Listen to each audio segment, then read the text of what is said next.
आज धावपळीच्या आणि स्पर्धेच्या जगात आरोग्य अत्यंत महत्त्वाचे असून आरोग्य सेवा ही ईश्वर सेवा आहे। या आरोग्य सेवेत फार मोठे समाधान असून ग्रामीण भागातील लोकांच्या पर्यंत आरोग्य सुविधा चांगल्या प्रकारे राबवा असे प्रतिपादन शाहूवाडीचे तहसीलदार रामलिंग चव्हाण यांनी केले।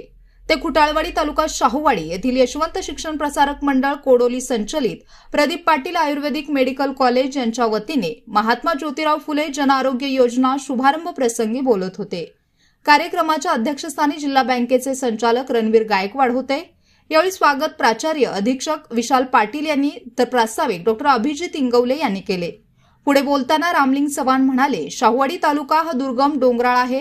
येथे आरोग्य सेवेची अत्यंत गरज आहे। इथे चांगला उद्देश ठेवून येथेही आरोग्याच्या दृष्टीने जनकल्याण संस्था कार्यरत आहे, याचा सार्थ अभिमान आहे। यावेळी बोलताना डॉक्टर प्रदीप पाटील म्हणाले, माजी आमदार दिवंगत नेते यशवंत एकनाथ दादांची इच्छा पूर्ण झाली। दादांचा समाजकारणाचा वारसा आपण जपणार।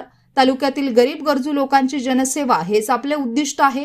यावेळी संस्थेच्या अध्यक्ष आणि विश्वस्त सौ विनीता पाटील, जिल्हा शल्य चिकित्सक सुप्रिया देशमुख, जिल्हा आरोग्य अधिकारी अनिरुद्ध पिंपळे, प्राचार्य विशाल पाटील, माजी जिल्हा परिषद सदस्य बाबालाड, जिल्हा परिषद सदस्य विजय बोरगे, माजी शिक्षण सभापती महादेवराव पाटील, भाई भारत पाटील, राहुल पाटील, प्रकाश पाटील सावेकर, सरपंच सुदाम चव्हाण आदी आरोग्य कर्मचारी बहुसंख्येने उपस्थित होते।